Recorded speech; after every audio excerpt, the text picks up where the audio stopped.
Hello VC, Olivier coming up with a new video. Since the beginning of the year I bought a lot of new records and I'm catching up with videos. So this video is mainly about Krautrock, the first part, and then the second part some UK blues rock and some US psych and some hard rock as well. All of these records are really great albums, and I have a few gems as well in it, so stay tuned. You will see towards the end, the records which I will show are, kind of difficult to find, and again, some of them super collectible. So I will start with the first record, which is an album from Embryo, which is a German, again, more experimental jazz rock krautrock band, and this one comes on the BSF label. It's the album Surfing, and as you can see, it's a white label promo. So it's not the greatest album from Embryo. It's the 7th album they did, and they did a lot of album after that as well. But again, I was pleased to find it for a good price, especially because it's again on the BSF white label promo, which is again nice to have. And again, the record is good, even if I prefer what they did before that album. The next album was a bit of a surprise to me. It's a band called Alcatraz, another krautrock but more prog rock jazz rock band from Hamburg, Germany, and that's an album live. It's not really a live. I mean, it's kind of recorded live, but it was really a small venue, or I think even if I read online, it was kind of a recording they did, and they were doing a concert with some friends or fans or whatever, right? So really small venue. And Alcatraz is renowned for their album from 1972, which is a Vampire Style Building. So I never heard about this album before, and it's kind of self-produced. It comes on this yellow label, but it's a great album, and you can find them for pretty decent price. So I really recommend you to check out Alcatraz if you don't know this band. And again, Vampire Style Building, which is probably the most renowned album, but this album which is live, which is good as well. Next one, a band which I really like, or an artist which I'm trying to catch up on few albums he did, which is Achim Reichel, and his album Erholung from 1975.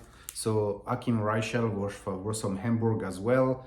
This one comes on the Green Brain label, and I collect this label, so that's one of the reasons why I bought this album. But again, I really like Achim Reichel in general.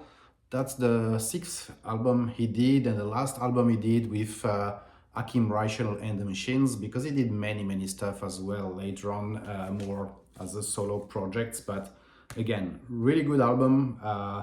Maybe not again my preferred one, but a great album to have, especially again on the Green Metronome label.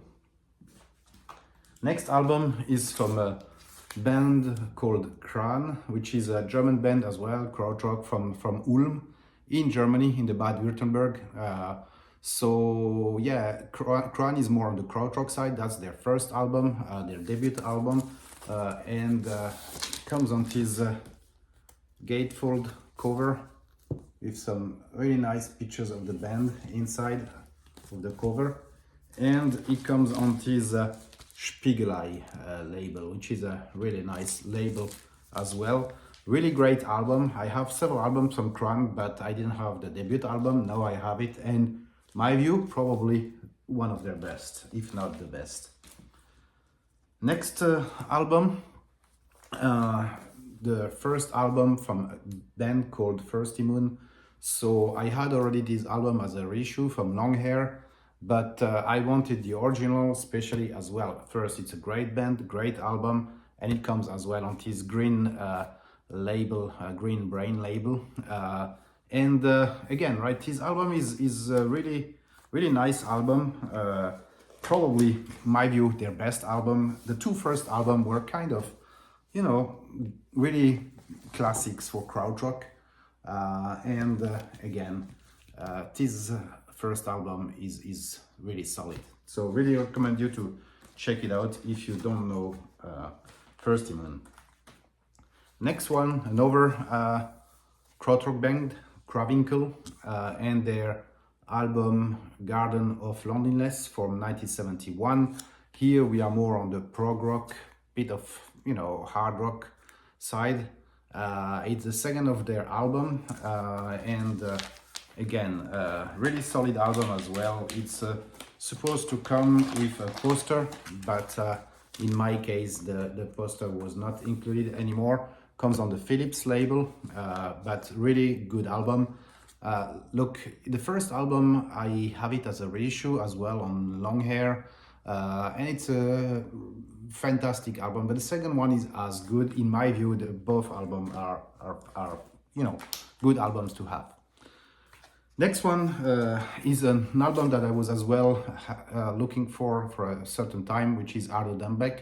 Ardo Dumbeck, I had a reissue of that as well, and I wanted to go for the original on the Pills label, so that's done now. I will try to take the record out because it's a gatefold, and I will show you the inside of the cover. So yeah. So Ardo Dumbeck, yeah, it's more on the prog rock side, but with some touch of blues rock and some touch of jazz rock. The album is from 1971, really solid Krautrock album on the Pills label. And again, with Pills you cannot go wrong. Everything which was done on Pills is fantastic. So now that's the last Krautrock album, which is definitely a grail. I think the last ones I've shown are as well difficult to find and highly collectible. This one is probably even more difficult to find and more collectible. It's the album from Electric Sandwich, only album they did, self-titled, from 1972. And here as well, it's more on the jazz rock, blues rock side of things, with, you know, some cosmic element from Krautrock in general. So you can see really nice gatefold cover, and coming as well on the green metronome label.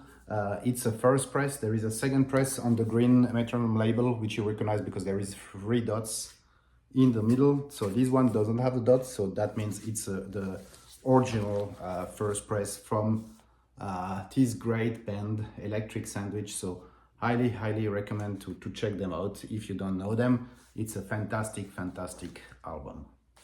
So now we are getting out of Krautrock to different genre, starting with some blues rock and an Irish band, Taste, the first album from Taste with Rory Gallagher, which is you know, more on the blues rock side. This one comes on Polydor. It's a UK pressing, and the album is from 1969.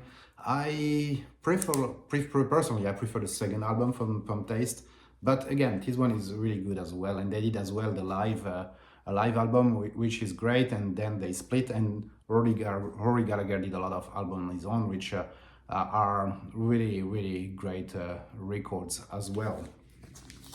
The next one is a band which is called Can. So Can, Space Shanty, was on my want list for quite some time. I mean, it's a highly collectible record in general. It's the album where, I mean, in this band, Steve Hillage was playing with the band, right? Steve Hillage, which is a guitarist which is associated with the Canterbury scene. It's more experimental. Steve Hillage played as well with Uriel, with Gong later on. Yeah, the album is from 1972, but this copy is from 1973, because 1972 was the original album, which is on the Deram label, I think, in the UK, but here it's a Brain Green label on you know, a German press from 1973. Next album is again UK yeah, blues rock band, which is Black Cat Bones and Barbed Wire Sandwich, and that's a US copy, from 1971, while the album came out in 1970 on the Decca label in the UK. But again, I scored his white label promo copy on the Pip label, which is really fantastic, and I was super pleased to find this one. Really nice condition as well, because typically, right, these black covers are getting some ring wears, or yeah, but as you can see, it's super clean copy on this, again, white label promo. Next one, another fantastic album from a Texan band called Denium, and Denium is the album is from 1971. It's the only album they have done. It's a band from San Antonio, more on the hard rock psych side of things. It comes on his ABC label, and it's as well on a gatefold sleeve. So yeah, that's the gatefold sleeve. And you know, there is a bit of a special thing, right? I mean, with the next album that I will show, by the way, yes, I bought this one in a record convention, record fair in Atlanta a few weeks ago. So I had the Taste, the Denium, the Stooges as well, which I bought there, right? So that's the second album from the Stooges, Funhouse, from 1970. Comes and that's the first US press coming on the Butterfly label, Elektra. Really great album. I mean, many people, most of you, everybody will know the Stooges with Iggy Pop, but again, these press are getting super difficult to find, especially in good condition. So they are coming often with ring wear, and the records as well, you know, often are damaged. But as you can see here, it's a solid VG Plus cover, gatefold cover, and the record itself is really near me. And so I was really pleased to find this one. So that's what I would consider in this condition, really as a grail. And yeah, the funny thing, you will see, I will probably upload a video in 1 or 2 weeks from now. I bought a collection last week, and I found exactly the same records again in that collection. So yeah, so in 2 weeks I found 2 copies of the Stooges, first US press, and 2 copies of Denium, first US press as well. So was really lucky on that one. So now, last but not least, and that's the top grail, I think, from this video, and it's the first album from Pentagram. Pentagram, which is yeah, a reference in doom metal. So this album was done in 1985 on Pentagram Records. The reissues later on, they called the album Relentless, which is the first song on that album. So I will take as well the sleeve out just to show you the other side of the record. So here you have it, right? So yeah, Pentagram, for those who are not familiar with Pentagram, I mean, it's again, great hard rock doom metal band. They started to play, I think, end of the 60s or early in the 70s. They did a lot of material back in the days, but they never recorded an album. This album is the first album that they published officially in 1985. They recorded most of these songs in 1981 and in 1982, and then they did again some improvements to the recordings in 84, and in 85 again the records came out. And yeah, what else to say about Pentagram? I mean, they are as well known for their singer, which is super charismatic singer, Bobby Limblin. And again, a great album. Was really pleased and lucky to find it, because they are super, super difficult to find. So yeah, that was the last album, last record I wanted to show during this video. If you liked the video, I'm really always happy to see thumbs up, to answer to any comment. And if you're not a subscriber, I would highly appreciate your subscription. Thank you very much for watching. See you soon. Bye.